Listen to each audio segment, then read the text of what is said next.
Praise the Lord everyone. फिर एक बार आप सबका आज की शाम की सभा में सबका स्वागत है और मैं आशा रखता हूं कि आप सब खुश होंगे आज की शाम में। सो आइए उसी आनंद के साथ कि प्रभु ने हमें पूरे दिन संभाला, हमारी अगुवाई की, हमारी हर ज़रूरत को पूरा किया, हमें दिन भर कई कई बातों में प्रभु ने बचाया। आइए धन्यवाद के साथ हम प्रभु के सामने आए, अपनी आंखों को बंद करेंगे, एक प्रार्थना के साथ प्रभु के बलिदान में अपने आप को हम समर्पित करें। Let's pray. Hallelujah Lord Jesus. प्रभु यीशु, प्रभु इस सुंदर शाम के लिए हम आपको तहे दिल से धन्यवाद देते हैं कि आपने हमें खूबसूरत मौका दिया प्रभु, कि आज के शाम की आराधना में प्रभु हम शामिल हो सके और आपने हमारी ज़रूरत को भी पूरा किया प्रभु, कि हमारे पास साधन है, समय है और प्रभु सारी बातें जो प्रभु आपकी आराधना में जुड़ने के लिए हमें चाहिए वो आपने हमको दिया है प्रभु। परंतु हम उन सभी के लिए प्रार्थना करते हैं जिनके पास यदि कोई समय नहीं मिल रहा है या साधन की कमी है, इंटरनेट का प्रॉब्लम है प्रभु, इस शाम के समय में ऐसी सारी मुश्किलें आपके लोगों के सामने से हट जाए और वे इस आराधना में जुड़कर प्रभु आपकी स्वर्गीय आशीषों को प्राप्त करने पाए प्रभु। हम आपसे मांगते हैं प्रभु कि जो लोग अपने घरों में जल्दी आकर प्रभु इस आराधना में जुड़ना चाहते हैं तो उनके रास्ते की ट्रैफिक भी हट जाए प्रभु। समय पर पहुंचकर प्रभु इस आराधना में प्रभु शामिल होकर आपके उत्तम वचनों के द्वारा आपका मार्गदर्शन प्राप्त करें प्रभु। प्रभु प्रार्थना करते हैं इस शाम में जितने भी इस आराधना में जुड़ रहे हैं उनकी कोई भी ज़रूरत है प्रभु, वे जब आपके सामने आपकी इन ज़रूरतों को रखते हैं प्रभु, अपनी ज़रूरतों को रखते हैं प्रभु, आपके दया के भंडार से उनकी हर ज़रूरत को भी आप पूरा कीजिए। उनके जीवन के हर बंधन टूट जाए प्रभु। वे अगर कोई तकलीफ़ों में है, बीमारी के हालात में है तो वे चंगाई को प्राप्त करने पाएँ प्रभु। इस शाम के समय जो गीत हम गाएं, जो वाद्य बजाए, जो वचन को सुना है प्रभु, इन सारी बातों के द्वारा प्रभु मान, महिमा, आदर, गौरव आपको ही मिलने पाए प्रभु। अब प्रार्थना हमारे उद्धार करता प्रभु यीशु मसीह नासरी के नाम से मांगते हैं, आमीन आमीन आमीन आमीन लॉर्ड जीसस। हालेलुया। आइए समय है कि हम गीतों के द्वारा प्रभु की आराधना में हम प्रवेश करें। तो वियाना आज इस गीत को गाने में हमारी सहायता करेंगे और आइए वियाना के साथ में मिलकर हम इस गीत के साथ प्रभु की महिमा करें।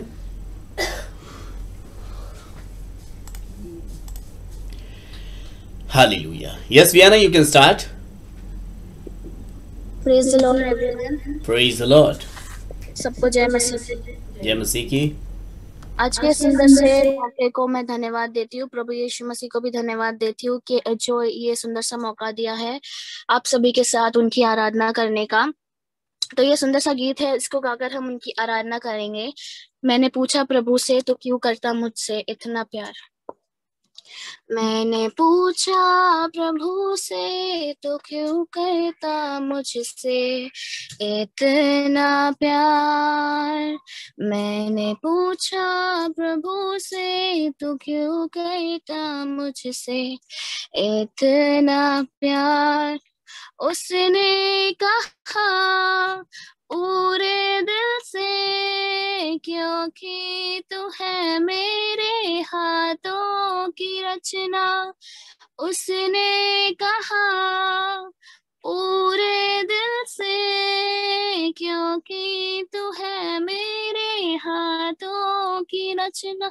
मैंने पूछा प्रभु से तो क्यों करता मुझसे इतना प्यार। तेरी राहों पर चलते चलते कई बार मेरे कदम भटक गए।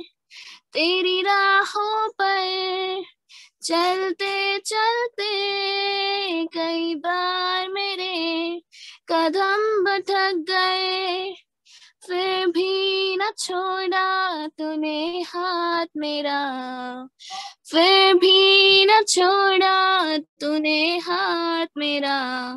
तू क्यों करता मुझसे इतना प्यार। मैंने पूछा प्रभु से तो क्यों करता मुझसे इतना प्यार। कई बार तुम्हें खुशी देनी चाहिए, गम के अलावा कुछ ना दिया। कई बार तुम्हें खुशी देनी चाहिए, गम के अलावा कुछ ना दिया, फिर भी न छोड़ा तूने हाथ मेरा, फिर भी न छोड़ा तूने हाथ मेरा। तू क्यों करता मुझसे इतना प्यार, मैंने पूछा प्रभु से, तू क्यों करता मुझसे इतना प्यार। मैंने पूछा प्रभु से, तू क्यों करता मुझसे इतना प्यार। उसने कहा पूरे दिल से, क्योंकि तू है मेरे हाथों की रचना। उसने कहा पूरे दिल से, क्योंकि तू है मेरे हाथों की रचना। मैंने पूछा प्रभु से, तू क्यों करता मुझसे इतना प्यार। मैंने पूछा प्रभु से, तू क्यों करता मुझसे इतना प्यार। Amen, praise the Lord. Amen amen hallelujah. So आइए, जैसे खुदा के महिमा के अंदर हमने इस गीत उगाया कि मैंने पूछा प्रभु से कि तू मुझसे क्यों इतना प्यार करता है, तो जवाब तो बाइबल में हम प्राप्त करते हैं कि उसने मुझे अपने हाथों से रचा है और इसीलिए उसने संसार से इतना प्यार किया कि अपना एक लौता पुत्र दे दिया, अपने आप को क्रूस पर चढ़ा दिया ताकि हम नाश न हो जाएं परंतु अनंत जीवन को प्राप्त करें। कि तेरी राहों पर चलते चलते कई बार मेरे कदम भटक गए, लेकिन फिर भी प्रभु यीशु मसीह ने मेरा हाथ नहीं छोड़ा। आइए हम वचन में आगे बढ़ने से पहले एक प्रार्थना के साथ खुदा बाप के आगे अपने आप को समर्पित करें। सो जेनिफर आज हमारे साथ में प्रार्थना में हमारी अगुवाई करेंगी और फिर हम वचन में जाएंगे। आइए अपनी आंखों को बंद करेंगे। Praise the Lord. Praise the Lord Jesus. Hallelujah. Thank you Lord Jesus. सभी लोगों के बीच यीशु अपने प्रार्थना करने का समय दिया, इसके लिए धन्यवाद देते यीशु। अपने फिर एक समय यीशु अपने हमें जूम मीटिंग के द्वारा आपके नाम के लिए, आपके नाम की आराधना करने के लिए, आपके नाम से वचन सुनने के लिए यीशु आपने हमें फिर से सहायता मदद की, इसके लिए धन्यवाद देते यीशु।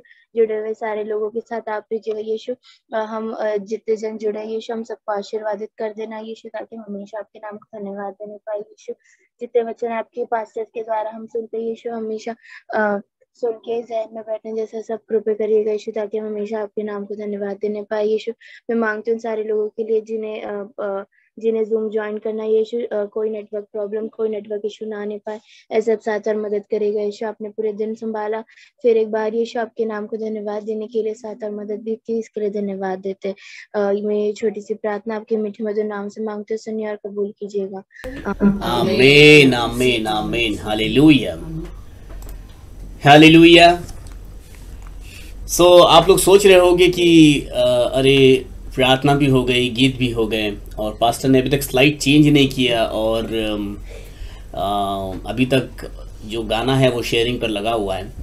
मैंने जानबूझ के रखा है ताकि मैं आपको कुछ एक दो लाइन बता सकूं। हमने जो अभी गीत गाया कि तेरी राहों पर चलते चलते कई बार मेरे कदम भटक गए, एक गीतकार का समर्पित शब्द है और इसमें पश्चाताप भी दिखता है, समर्पण भी दिखता है और अपने जीवन को सही मार्ग पर ले आने का एक मनसा भी देख पाते हैं। फिर दूसरा पैराग्राफ बताता है कई बार तुम्हें खुशी देनी चाहिए, गम के अलावा मैंने कुछ नहीं दिया।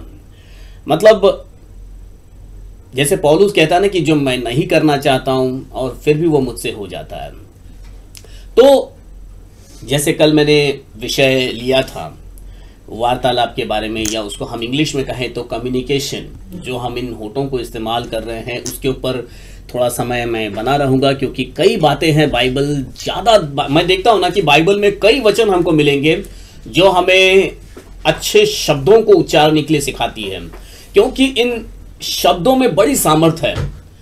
मैं आपको बताना चाहता हूँ कि जब परमेश्वर ने इस सृष्टि को बनाया, मतलब ये मैं शेयरिंग हटा लेता हूँ, बट मुझे आपको बताने के लिए मैंने रखा था कि इन शब्दों को ध्यान में रखना कि तेरी राहों पर चलते चलते कई बार मेरे कदम भटक गए और फिर भी प्रभु तूने मेरा हाथ नहीं छोड़ा।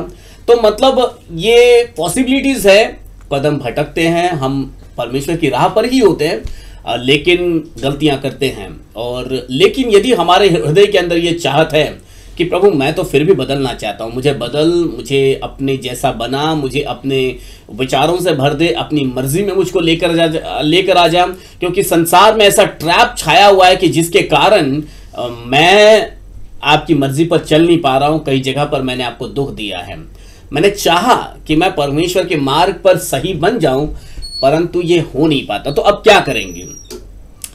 मतलब अगर मैं अच्छे से चलना चाहता हूं फिर भी चल नहीं पा रहा हूं, और मैं परमेश्वर से जब मांगता हूं कि मैं जो है इन सारी बातों में सही होना चाहता हूं, तेरी राहों पर गिरना नहीं चाहता, भटकना नहीं चाहता, और आपके मर्जी के अनुसार बनना चाहता हूं।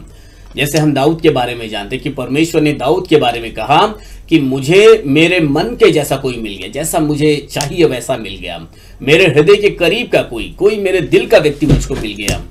तो सच में परमेश्वर तो अपने हृदय के करीब कोई है, ऐसों को ढूंढता है, ऐसा व्यक्ति। और हम सबकी ये चाहत है कि हम परमेश्वर के दिल के, मतलब परमेश्वर की मर्जी के बन जाएं। और हम जो मैंने कल जो सब्जेक्ट शुरू किया वो था कम्युनिकेशन के ऊपर, क्योंकि हमारा कम्युनिकेशन ही है जो रह रह कर हम उसमें भटक जाते हैं, या उस कम्युनिकेशन के अंदर हमको कई बातें सुधारनी पड़ती है। मैं एक उदाहरण आपको बताना चाहूँगा। जैसे अगर मेरे पास एक गाड़ी है, अगर नहीं है ही गाड़ी एक, और इस गाड़ी को मैं सिर्फ चलाता जा रहा हूँ और मैं कभी उसकी सर्विसिंग ही नहीं करवाऊंगा, कभी उसका ऑयल चेकअप नहीं करवा रहा हूँ, कभी उसकी टायर को नहीं चेक कर रहा हूँ, उसकी हवा नहीं चेकअप करवा रहा हूँ, मैं उसके पुर्जे हैं, समय समय पर मुझे उसके पुर्जे भी चेक करवाने पड़ेंगे, और मुझे सब कुछ चेक करना पड़ेगा। लेकिन मैं क्या कर रहा हूँ, क्योंकि गाड़ी अच्छी से चल रही है ना, मेरी गाड़ी बड़ी तेज चल रही है, मेरी गाड़ी बड़ी स्मूथ चल रही है, मेरी गाड़ी जब चलती है तो मैं ओवरटेक भी कर लेता हूँ, और मैं सारे रास्तों में से जो अपना मार्ग निकाल कर किसी तरह मैं आगे भी बढ़ जाता हूँ, मेरी गाड़ी तो मस्त है। लेकिन मैं क्या कर रहा हूँ, उस गाड़ी को कभी भी सर्विसिंग नहीं करवा रहा हूँ। तो आप मुझे बताइए, ये थोड़ा सा मुझे अच्छा, मतलब क्या कहें, अगर ये चर्च में होता या हम सामने सामने होते तो मैं आपसे पूछता कि मुझे आप बताइए कि क्या मेरी गाड़ी का सर्विसिंग न करवाना ये सही रहेगा क्योंकि वो अच्छी चल रही है? तो कोई भी टेक्निकल व्यक्ति होगा जो गाड़ी के बारे में जानता है, वो कहेगा नहीं, गाड़ी को समय समय पर सर्विसिंग का एक टाइम होता है, उसमें उसको सर्विसिंग करवानी पड़ती है। चाहे कितनी अच्छी चल रही होगी, चाहे वो स्मूथ चल रही होगी, सबसे तेज चल रही होगी, फिर भी उसका एक समय होता है। मुझे गैराज में जाकर सारे पुर्जे चेक करवाने होते कि कोई उसका नट अंदर के अंदर ढीला तो नहीं हो गया, टायरों की हवा कम तो नहीं हो गई, इंजन के अंदर का ऑयल खराब तो नहीं हो गया। अगर मैं ये नहीं करवाऊंगा तो क्या होगा, हो सकता है किसी दिन अचानक इन खराबी, इसमें कि किसी एक खराबी के कारण मैं दुर्घटना का शिकार बन सकता हूं, पॉसिबिलिटीज है।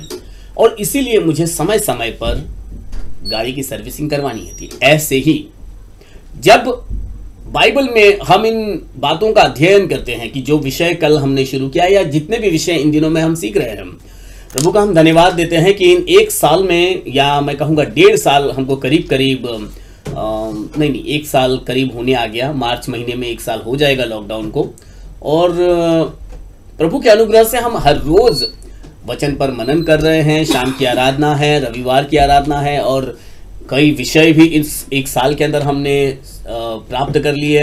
अगर ये लॉकडाउन नहीं होता तो शायद अपना वही रविवार का रविवार मिलते, बुधवार की रात की नाइट प्रेयर में मिलते, और जो बीच बीच में 1-2 प्रार्थना में हम मिलते वही रहता। लेकिन अब रोज़ हम मिल रहे हैं, और रोज़ वचन के द्वारा हमारी जीवन की सर्विसिंग हम रोज़ ही करवा रहे हैं, तो फिर गलती होने की गुंजाइशें बहुत कम हो जाती हैं, दुर्घटना होने की गुंजाइश कम हो जाती है। तो ये जो हम सर्विसिंग करवा रहे हैं ना, ये हमारे होठों का, हमारे ज़बान का, हमारे टंग का, हमारे शब्दों का, विचारों का एक सर्विसिंग है। ये जो वचन के द्वारा उसको हम करेक्ट करते हैं। जब एक एक वचन को पढ़ेंगे तो ये वचन हमको बताएंगे कि कहाँ पर हवा कम हो गई है, कहाँ पर का पेच ढीला हो गया है, कहाँ पर आपको पेच टाइट करने की ज़रूरत है, कहाँ पर आपको स्मूथ करने की ज़रूरत है। क्योंकि जब हम परमेश्वर के विश्वास के मार्ग पर चलते हैं तो इसके अंदर सटीकता का होना बहुत ज़रूरी है। क्योंकि बीते दिनों में जब मैंने गुजरात में एक विषय को लिया था, तब परमेश्वर की महिमा से वो स्थान भर गया, तब वहाँ पर परमेश्वर की महिमा उतर आई। वह स्थान इतना महिमा में बन गया कि लोग उस तंबू के अंदर प्रवेश नहीं कर पाए। मैंने उसका कारण भी बताया था, जब मूसा ने वैसा ही किया जैसा परमेश्वर ने उसको करने को कहा था।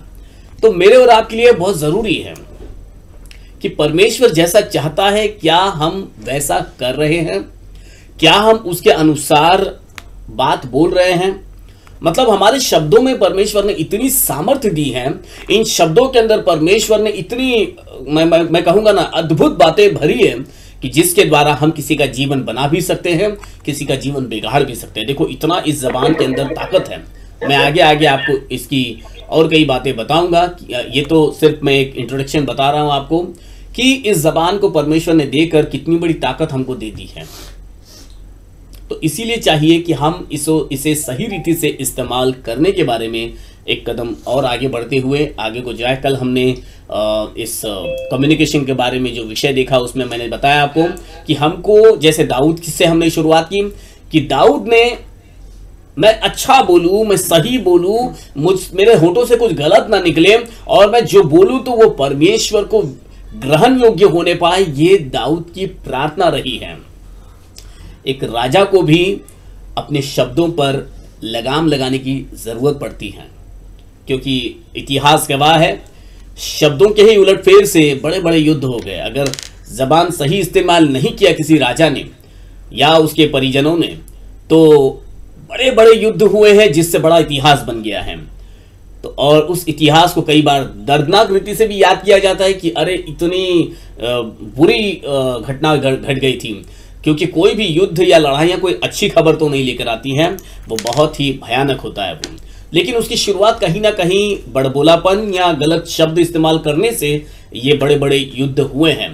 तो इसीलिए दाऊद भी परमेश्वर के सामने प्रार्थना करता है कि प्रभु मेरे होठों पर पहरेदारी कर, मेरे होठों का जुम्मा तू ले प्रभु, कि मैं मेरे होठों से अच्छी ही बातें बोलूं, बुरी बात ना बोलूं, लेकिन जो बोलूं तो वो ग्रहण योग्य बोलूं, कि वो तुझे ग्रहण हो, कि तू उसको स्वीकार करे, है ना। तो उस दूसरी बात हमने देखा कि वार्तालाप के लिए यहाँ पर नीति वचन के अंदर हमने देखा कि वहां पर परमेश्वर चाहता है कि हमारे शब्दों में सच्चाई होने पाए, फिर हमारे शब्दों में प्रेम होने पाए, और फिर हमने हमारे शब्दों में प्रेम के साथ कोमलता भी होने पाए, कि हम लोगों को कठोर शब्द के द्वारा उनको उदास न करें, उनको नाराज न करें, परंतु कोमलता के साथ में उनके हृदय को हम जीते।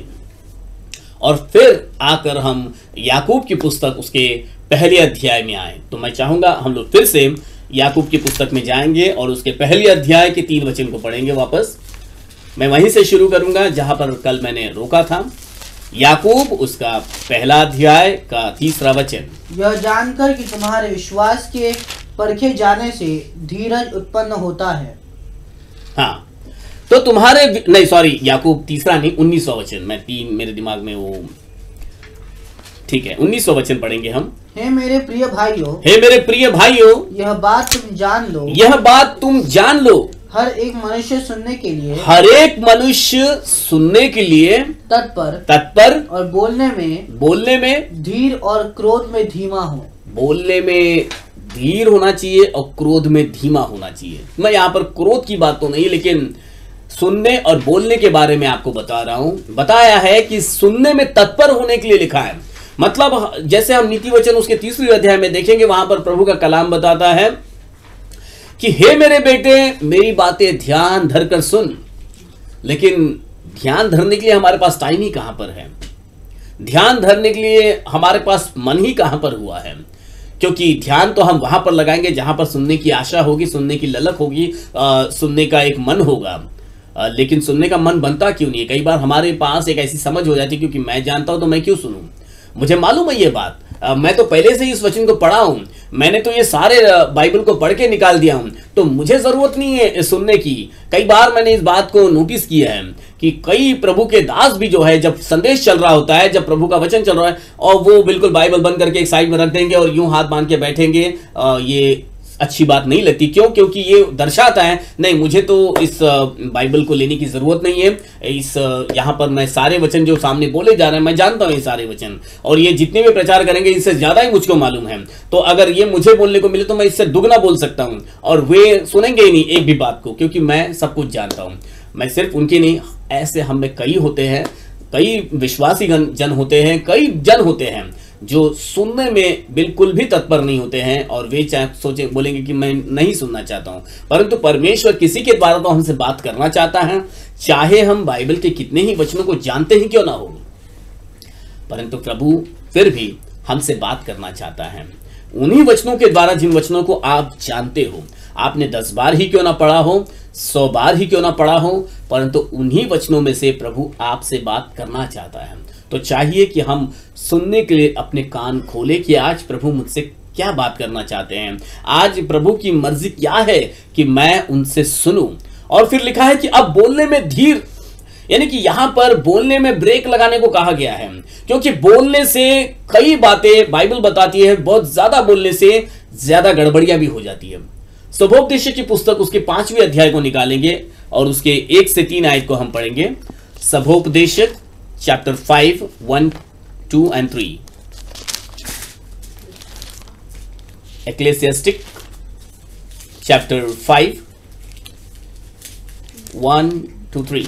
जब तू परमेश्वर के भवन में जाए, जब तू परमेश्वर के भवन में जाए तब सावधानी से चलना, सावधानी से चलना, सुनने के लिए समीप जाना, और परमेश्वर का वचन सुनने के लिए, परमेश्वर की ताड़ना को सुनने के लिए, परमेश्वर की आज्ञाओं को सुनने के लिए समीप जाना मूर्खों के बलिदान चढ़ाने से उत्तम है। हाँ, क्योंकि वे नहीं जानते कि बुरा करते, क्योंकि वे नहीं जानते कि वे बुरा कर रहे हैं, क्योंकि वे जो वचन पर ध्यान नहीं लगा रहे हैं, वे जो वचन को छोड़कर कुछ और ही चीजों पर ध्यान लगा रहे हैं, उनके बारे में बताता है कि वे तो मूर्खता का काम कर रहे हैं। लेकिन समझदारी किसमें है कि हम परमेश्वर के वचन पर ध्यान लगाएं गंभीरता के साथ में। परमेश्वर के भवन में, परमेश्वर का भवन मतलब जो मैं चांदी वाली चर्च की नहीं बात कर रहा हूं, जहां कहीं प्रभु का वचन बोला जा रहा है, जहां कहीं प्रभु की उपस्थिति में हम 2 या 3 मिलकर एक मन से इकट्ठा होते हैं, जहां कहीं आप कहते हो कि ये मेरी कलीसिया है, मैं वहां की बात करता हूं।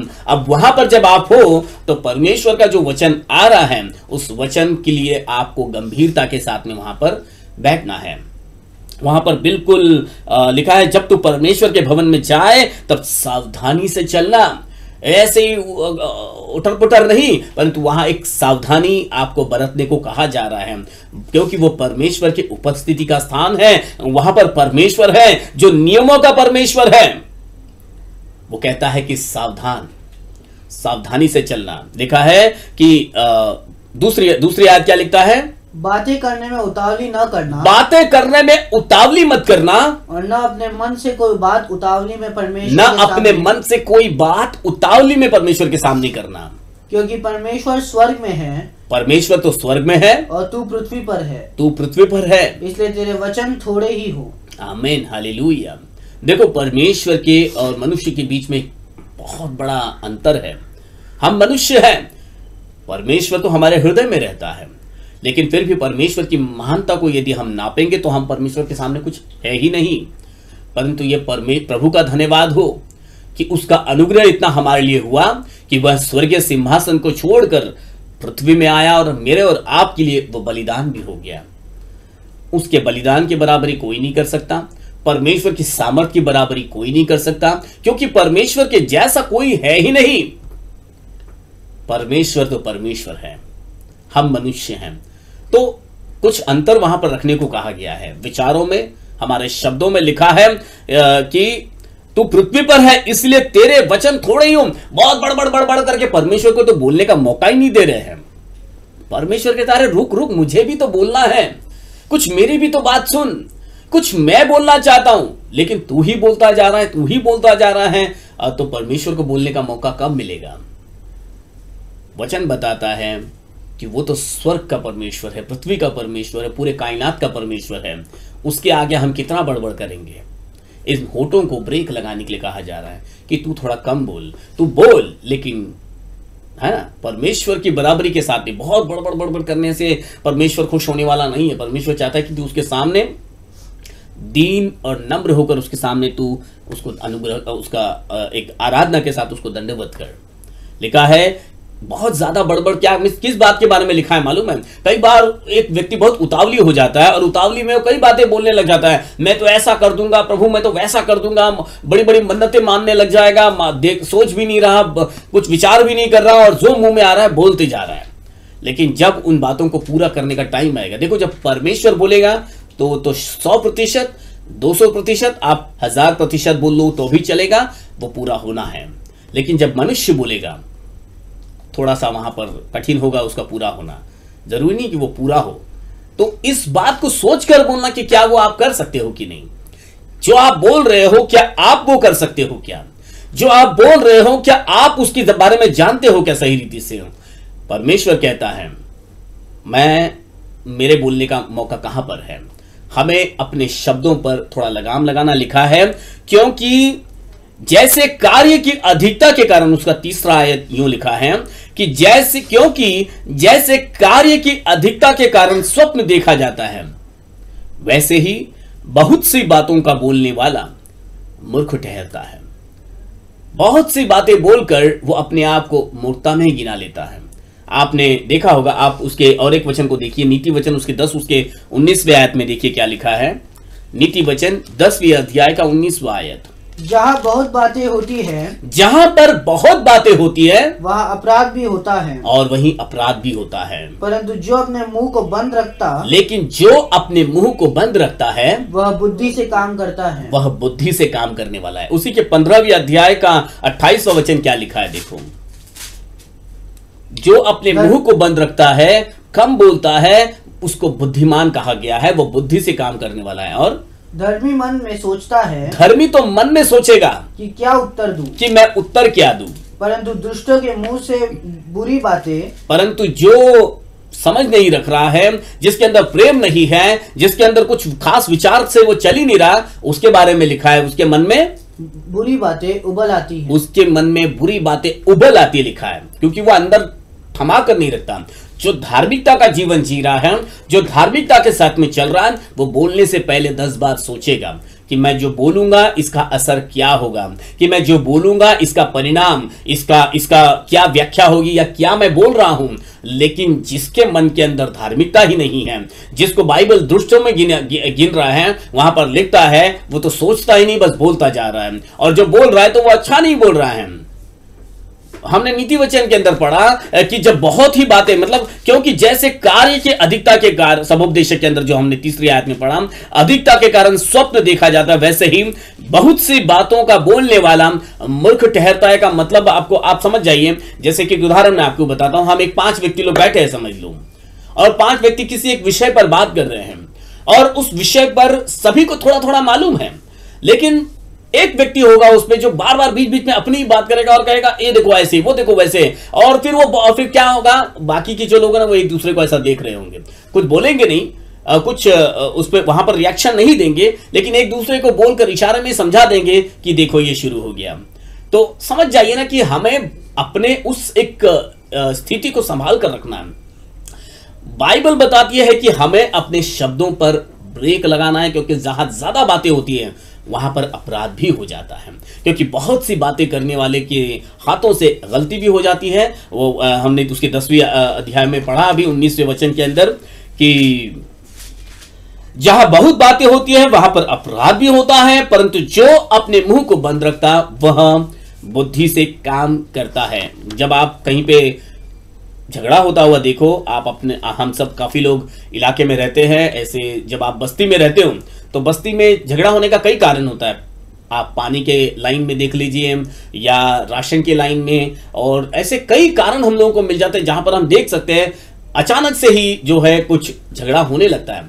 लेकिन वहां पर आप एक बात देख सकते हैं, जब 2 व्यक्ति झगड़ रहे होते हैं तो जो समझदार व्यक्ति होगा उन दोनों के अंदर वो चुपचाप शांत रहेगा, और जो अशांत रहेगा उसके अंदर से ही वो ऐसी ऐसी बातें बोलेगा, वैसी वैसी बातें, उसी के कारण ये झगड़ा लंबा लंबा लंबा होता है। लेकिन जो समझदार होगा वो क्या करेगा, वो चुपचाप खड़ा रहेगा, ठीक है कोई बात नहीं, जो बोलना है बोलिए। और जो बोलता ही नहीं ज्यादा, देखो झगड़े में तो उसका कोई हाथ भी नहीं होता, वो आपको एक साइड में खड़ा हुआ दिखेगा, चाहे वो उस परिवार का ही व्यक्ति क्यों ना हो जिस परिवार के साथ झगड़ा हो रहा होगा, वो उसमें जाएगा भी नहीं, वो एक साइड में खड़ा रहेगा और सोचता रहेगा। और लिखा है कि जो बुद्धिमान है, मतलब वो ऐसा नहीं है कि कुछ करना नहीं चाहता, जिस विषय के ऊपर वो झगड़ा हो रहा है उस विषय को लेकर वो एक साइड में खड़े रहकर सोचता रहेगा इसका हल क्या निकल सकता है या यहाँ पर क्या सही किया जाए। तो ज्यादा बोलने से अच्छा कुछ कार्य किया जाए, कुछ एक्शन किया जाए, तो कम बोलने वाला ज्यादा इंपैक्ट कर सकता है कई बार। तो इसीलिए चाहिए कि हम बहुत ज्यादा बोलकर कुछ खास इंपैक्ट नहीं कर पाएंगे, वहां पर तो गलतियां ही हो जाएगी, उसमें हम देख सकते हैं अपराधी होगा ऐसा लिखा हुआ है। लेकिन जब जो कम बोलेगा उसके बुद्धि में कई उत्तम बातें चल रही होती है और वो सही फैसले की ओर आगे बढ़ रहा होता है। वचन बताता है यहां पर उसी के 17 अध्याय का 28वां वचन, नीति वचन अध्याय 17 उसका 28वां वचन। मूढ़ भी जब चुप रहता है तब बुद्धिमान गिना जाता है। आमीन, और जो अपना मुंह बंद रखता वह समझ वाला गिना जाता है। आमीन। देखो यहाँ पर मूड लिखा है, मतलब मैं ये नहीं बोलूंगा कि मूड, कम जानकारी रखने वाला। कई बार कुछ लोग अपने पढ़ाई लिखाई में ज्यादा आगे नहीं बढ़ पाए, बहुत ज्यादा सीख नहीं पाए, परिस्थितियों ने उनको शिक्षण कम दिया, कुछ परिस्थितियां ऐसी हुई कि वो बहुत ज्यादा ग्रेजुएट नहीं हो पाए, 10वीं के आगे तक जा नहीं पाए। लेकिन उनके लिए भी यहां पर लिखा है कि जो ऐसा अज्ञानी भी यदि व्यक्ति है और वो चुपचाप यदि रहता है, वचन बताता है उसके, वापस एक बार पढ़ना उसको। मूढ़ भी जब चुप रहता है हाँ, तब बुद्धिमान गिना जाता है। आमीन। और जो अपना मुंह बंद रखता वह समझ वाला गिना जाता है। हाँ, तो मूढ़ भी जब चुप रहता है तब बुद्धिमान गिना जाता है और जो अपना मुंह बंद रखता वह समझ वाला गिना जाता है। सच में आज हमको इस बात की नितांत जरूरत है कि हम इन बातों का परीक्षण करें कि मैं ज्यादा बोलने वाला हूं या लिमिट में बोलने वाला हूं या ज्यादा शांति के साथ विचार कर कर बोलने वाला हूं। परमेश्वर का वचन बताता है, नीति वचन उसके 18 अध्याय के 13 वचन में पढ़िए क्या लिखा है। जो बिना बात सुने उत्तर देता है, जो बिना बात सुने उत्तर देता है वह मूढ़ ठहरता। देखो यहां पर सुनने के बारे में लिखा है, फिर भी पहले सुन तो लो।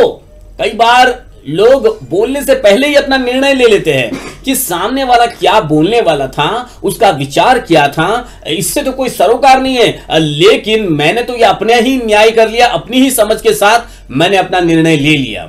वचन बताता है ये सही नहीं है। यदि हम अपने जीवन के अंदर कोई निर्णय ले रहे हैं, कुछ भी बात बोल रहे हैं, तो पहले उसको सुने।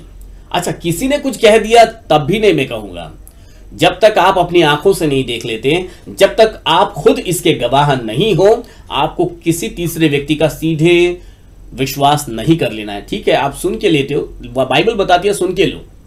लिखा है जब तक पूरी बात सुन न ले, 18 उसका 13, कि जो बिना बात सुने उत्तर देता है उसके बारे में भी यहां पर कड़क और सख्त वचन लिखा है कि हमें पहले सुनना है और फिर उत्तर देना है। और सच में इसी को तो एक एटिकेट्स भी बोलते हैं कि जब भी हम किसी व्यक्ति के साथ बैठे हैं तो पहले सामने वाली की बात पूरी होने का इंतजार करें, उसके बाद ही हम अपनी बात को रखें। ये इसको एक सभ्यता में नहीं गिना जाता। जब कोई व्यक्ति हमसे बात कर रहा है और हमने उसकी बात को काट ही दिया और तपाक से अपनी बात बोल दी, तो इसको सभ्यता में नहीं गिना जाता। बाइबल भी हमको यही सिखाता है। देखो जो सही शासन है ना, बाइबल से ही आया हुआ है। आज संसार के अंदर कितने भी ऐसे किताबें छप जाती है, 7 effective way about effective speaking और ये वो बहुत सारी किताबें आप पढ़ लोगे, लेकिन उसका जो बुनियादी शिक्षा है वो कहीं ना कहीं आपको बाइबल में से ही लिया हुआ दिखेगा। आपको बाइबल ही इसकी शिक्षा आपको बताती है कि जब हम किसी के साथ बात करें तो पहले उनकी बात पूरी सुन के ले, हम उसके बाद हम अपनी बात रखें। इसमें समझदारी भी होगी, इसमें कोई गलत बात भी नहीं होगी, इसमें आप सही बात करके जो है अपने आप को एक समझदारों के समान उनके बीच में ला सकते हो, वरना ये एक हास्यास्पद बात हो जाएगी। उसी 29 उसके 29वें अध्याय नीति वचन 29 और उसके 20वीं आयत को पढ़ेंगे। क्या तू बातें करने में उतावली करने वाले मनुष्य को देखता है? हाँ, उससे अधिक तो मूर्ख ही से आशा है। हाँ, देखो बहुत मतलब ये अगर जितनी भी वचनों को हम पढ़ें, ये वचन कहीं ना कहीं हमको बिल्कुल दर्दनाक, मतलब बहुत सख्त लगेंगे, बहुत ही लगेगा कि हार्श शब्द हैं, लेकिन क्योंकि हम तो सर्विसिंग कर रहे हैं, जब आप कोई गाड़ी को बना रहे, कोई चीज को सही कर रहे हो ना, तो पूरा पुर्जा पुर्जा टाइट होगा, उसमें ये होगा, तो उस वस्तु को अगर जीवन हो तो तकलीफ तो होगी। तो ये वचन जब हम पढ़ेंगे हमको थोड़ा लगेगा ऐसे, लेकिन जब इसको हम अकस्मात कर लेंगे, इन वचनों को हम सकारात्मक के साथ में ले लेंगे, ये हमारे लिए बहुत इफेक्टिव, हमको इफेक्टिव बनाएगा।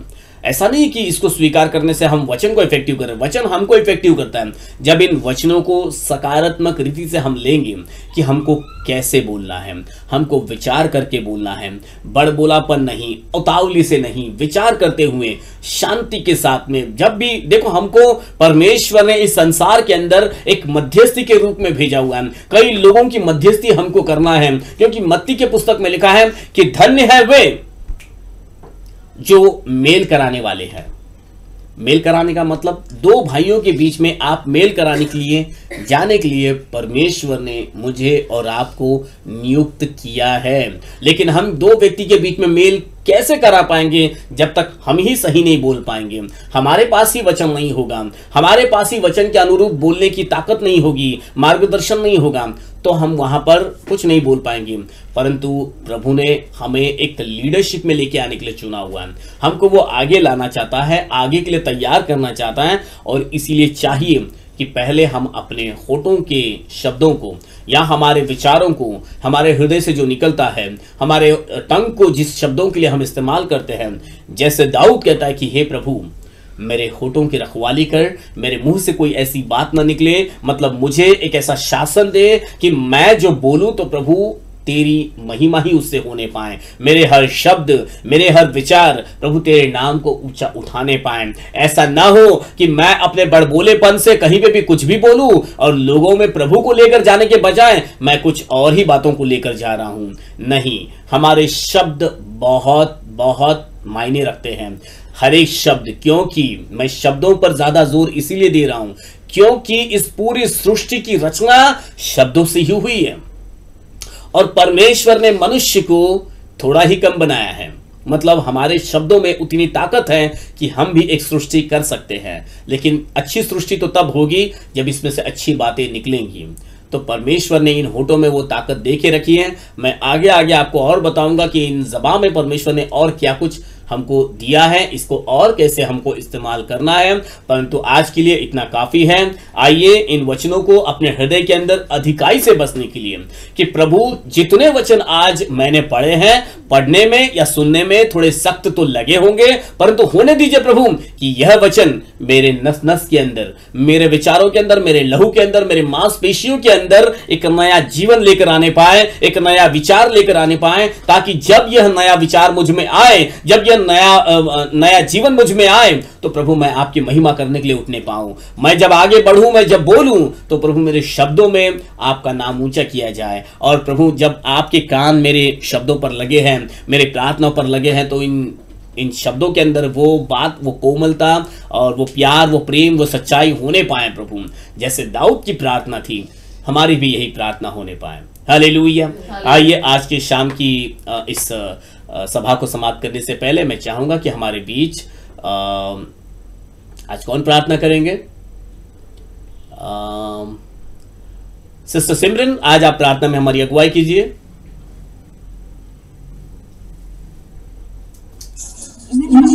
आमीन, हालेलुया।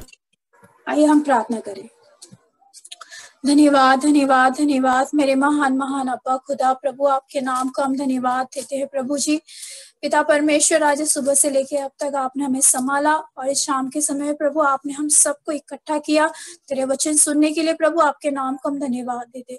पिता परमेश्वर, जो आज प्रभु जी हमें जो सिखाया गया प्रभु कि जब भी हम जो भी कुछ बोले तो उसे जांच और परख के बोले पिता परमेश्वर, ताकि हमारे बोलने के द्वारा किसी को ठेस ना लगे या कोई उसका कुछ बुरा परिणाम ना निकले।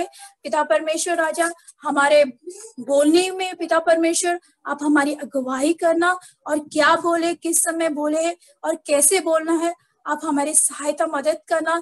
जब भी प्रभु हम कुछ ऐसा बोले पिता, आप अपने पवित्र आत्मा द्वारा हमें अगुवाई करना कि जो भी बोले किसी को ठेस ना पहुंचे, परंतु जो भी बोले हम आपकी महिमा के लिए बोले, और आपकी बड़ाई के लिए बोले पिता परमेश्वर राजा। और हर एक वचन जो आज प्रभु जो दिया गया है पिता परमेश्वर राजा, उस वचन के अनुसार हमें सबको चलने में प्रभु आप हमारी अगुवाई करे पिता परमेश्वर।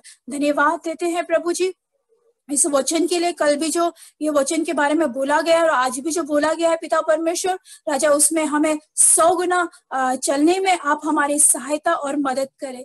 इस समय जो जूम और प्रभु यूट्यूब के द्वारा प्रभु जितने भी हमारे भाई बहन जुड़े हैं प्रभु, एक एक को आप आशीष करना। आपका वचन कहता है कि मसीह में बिताया समय का व्यर्थ नहीं जाता, वो आपके उनके समय के अनुसार प्रभु उन्हें आशीष करना, पास्टर उनके पूरे फैमिली को आशीष करना और सबको आपको आशीष करना। धन्यवाद देते हैं, प्रार्थना यीशु के नाम से मांगते हैं, आमीन आमीन आमीन आमीन हालेलुया। स्वर्गीय मर्त्य पाताल के खुदावन प्रभु यीशु मसीह का अनुग्रह और उसकी दया, प्रभु यीशु मसीह की आशीषें और शांति प्रभु यीशु मसीह के दूसरे आगमन तक हम सबों के संग बनी रहे। आमीन आमीन आमीन आमीन हालेलुया।